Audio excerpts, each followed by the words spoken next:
American consumers clear winners. Gas prices headed toward $2.50 a gallon and forecast to stay low all next year. But there are big problems with plunging oil. First, here's what that plunge looks like: a collapse in crude prices 40% lower since the peak this summer.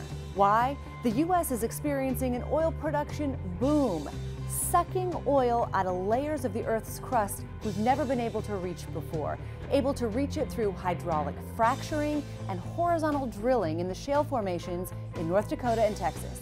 At the same time, demand is slowing from big oil consumers like China and Europe. Econ 101. Demand is down, supply is up, prices drop. Here's where it becomes potentially destabilizing. Oil producers face big problems. Think Russia. The government's budget assumes around $100 a barrel for crude.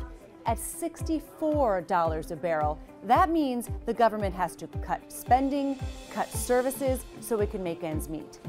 It's more hurt on top of Western sanctions for a country whose president is already at odds with the West on just about everything. Often when oil prices plunge, the OPEC cartel of producers, Venezuela, Saudi Arabia, Iran, Iraq, they cut their quotas to lift prices.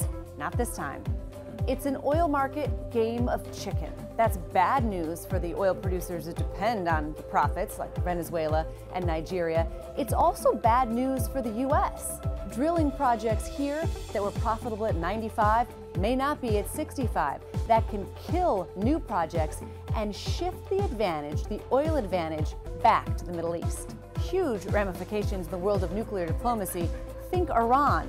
Lower oil prices could nudge it closer to the West in nuclear negotiations.